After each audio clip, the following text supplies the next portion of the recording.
নমস্কাৰ বন্ধুসকল, মই আপোনালোকৰ বাবে লৈ আহিছোঁ এটা নতুন ভিডিঅ' আৰু আমি এই ভিডিঅ'টোত আলোচনা কৰিম আমাৰ আত্মবিশ্বাস কিদৰে বৃদ্ধি কৰিব পাৰি।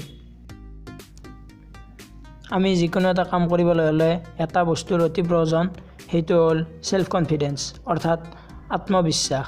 বিশ্বত যিমান ডাঙৰ ডাঙৰ বিজনেছমেন, ফিল্ম ষ্টাৰ, প্লেয়াৰ আছে, তেওঁলোকৰ এটা বস্তু কমন থাকে, তেওঁলোকৰ আত্মবিশ্বাস। আত্মবিশ্বাস সকলোৰে থাকে, কিন্তু সকলোৰে একে নহয়, কিন্তু অভ্যাস কৰি ইয়াৰ লেভেল বৃদ্ধি কৰিব পাৰি। সেয়ে মই আপোনালোকৰ বাবে 5টা এনেকুৱা টিপছ লৈ আহিছোঁ আৰু যিকেইটা ফ'ল' কৰিলে আপুনি আপোনাৰ আত্মবিশ্বাস বৃদ্ধি কৰিব পাৰিব। তাৰ আগত এটা কথা কওঁ যে যদি আপুনি এনেকুৱা ভিডিঅ' চাবলৈ আগ্ৰহী হয় তেনেহ'লে মোৰ চেনেলটো ছাবস্ক্ৰাইব কৰিব আৰু কাষত থকা বেল আইকনটো দবাই দিব। আহক এতিয়া আমাৰ মূল কথালৈ আহোঁ। আৰু আমাৰ প্ৰথম টিপছটো হ'ল কাপোৰৰ পৰিপাটি অৰ্থাৎ ড্ৰেছিং চেন্স। আমি সকলোৱে জানো যে যদি আমি এযোৰ পৰিপাটি কাপোৰ পৰিধান কৰি থাকোঁ তেনেহ'লে আমি কোনো এগৰাকী ব্যক্তিৰ আগত গৈ কথা ক'বৰ বাবে কিবা এটা সাহস পাওঁ। এইটোৰ পৰা আমাৰ আত্মবিশ্বাস বৃদ্ধি হয় যে আমি যদি কাপোৰযোৰ পিন্ধি আমি নিজকে কমফৰ্ট ফিল কৰোঁ তেনেহ'লে তাৰ পৰা আমাৰ আত্মবিশ্বাস বৃদ্ধি হয়। সেয়ে আপুনিও এনেকুৱা কাপোৰ পিন্ধা কৰক যে যিযোৰ কাপোৰ পিন্ধিলে আপুনি নিজকে কমফৰ্ট ফিল কৰে বা আপোনাক সুন্দৰ দেখি বুলি আপুনি ভাবে, তেতিয়া আপোনাৰ আত্মবিশ্বাস নিজে নিজে বৃদ্ধি পাব। আমাৰ দ্বিতীয় টিপছটো হ'ল চকুত চকুত হৈ কথা পতাৰ অভ্যাস অৰ্থাৎ কোনো এজন ব্যক্তিৰ লগত কথা পাতোঁতে আই টু আই কণ্টেক্ট ৰাখিব লাগে। তাৰ পৰা আপুনি যিগৰাকী ব্যক্তিৰ লগত কথা পাতি আছে তেখেতে এইটো গম পায় যে আপোনাৰ সেল্ফ কনফিডেন্সৰ অভাৱ নাই।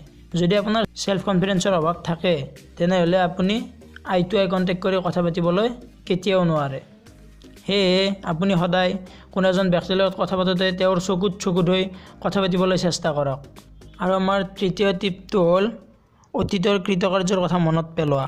অলৱেজ ৰিমেম্বাৰ ইউৰ পাষ্ট এচিভমেণ্ট অৰ্থাৎ যদি কিবা এটা কাম কৰিবলৈ আপুনি সাহস পোৱা নাই তেনেহ'লে আপোনাৰ অতীতৰ যি কৃতকাৰ্যৰ কথা আছে সেইবোৰলৈ মনত কৰক। তেতিয়া আপোনাৰ আত্মবিশ্বাস নিজে নিজে বৃদ্ধি পাব যে তেতিয়া মই এইটো কাম কৰিব পাৰিছিলোঁ, এতিয়া কিয় নোৱাৰিম। আমাৰ চতুৰ্থটো টিপ হ'ল ভুল কৰিবলৈ ভয় নকৰিব। Do not afraid to make mistakes. আমি কিবা এটা কাম কৰিবলৈ আত্মবিশ্বাস হেৰুওৱা বা অকৃতকাৰ্য হোৱাৰ এটা মূল কাৰণ হৈছে আমি কামটো কৰিবলৈ ভয় কৰা। আৰু কামটো কৰিবলৈ ভয় কৰাৰ কাৰণ হ'ল কামটো কৰোঁতে আমাৰ ভুল হ'ব বুলি নিজে চিন্তা কৰা। আৰু তাৰপিছত লাহে লাহে আমি চিন্তা কৰিব ধৰোঁ যে যদি আমি ভুলটো কৰোঁ মানুহে কি ক'ব বা আমাৰ পিছৰ পৰিস্থিতি কি হ'ব, এইবোৰ আমি বৰ বেছিকৈ চিন্তা কৰোঁ। সন্দীপ মহেশ্বৰীয়ে কৈছিল চবচে বড়ি ৰোগ ক্যা কহেংগে লোগ। সেয়ে আমি আনে কি কয় সেইবোৰ বেছি চিন্তা কৰিব নালাগে। আমি মানুহ, আমাৰ ভুল হ'বই। ভুল কৰিবলৈ ভয় কৰিলে একো কাম কৰিব নোৱাৰিব। ভুল কৰিলে শিকিব পাৰিব।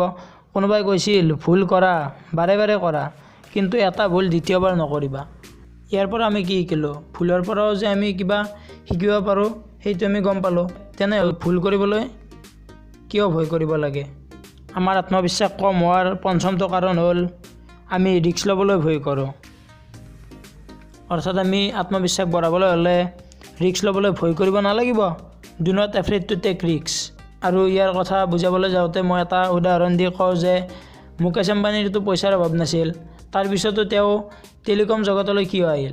যে তেওঁৰ ফুল কনফিডেন্স আছিল যে তেওঁ তাত কৃতকাৰ্য হ'ব পাৰিবই। তাৰ বাবে তেওঁ ইমান টকা ইনভেষ্ট কৰি জিঅ' কোম্পানী খুলিলে, কিন্তু তাৰ পৰাতো আমি সকলোৱে গম পাওঁ তেওঁ কিমান ভালদৰে কৃতকাৰ্য হৈছে। সেয়ে আজিৰ পৰা আপুনিও ৰিস্ক ল'বলৈ ভয় নকৰিব। ফেইল হোৱাটো একো ডাঙৰ কথা নহয়, ফেইলৰ পৰা বহুত কিবা কিবি শিকিব পাৰি। আৰু তাৰ পৰা সেই তেনেকুৱা কথাবোৰ শিকি লৈ পুনৰ উদ্যমেৰে কামত লাগি যাওক, এদিন কৃতকাৰ্য হ'ব পাৰিবই। যদি মোৰ ভিডিঅ'টো ভাল লাগিল তেনেহ'লে লাইক, কমেণ্ট আৰু শ্বেয়াৰ কৰিব আৰু মোৰ চেনেলটো ছাবস্ক্ৰাইব কৰিবলৈ নাপাহৰিব। ধন্যবাদ।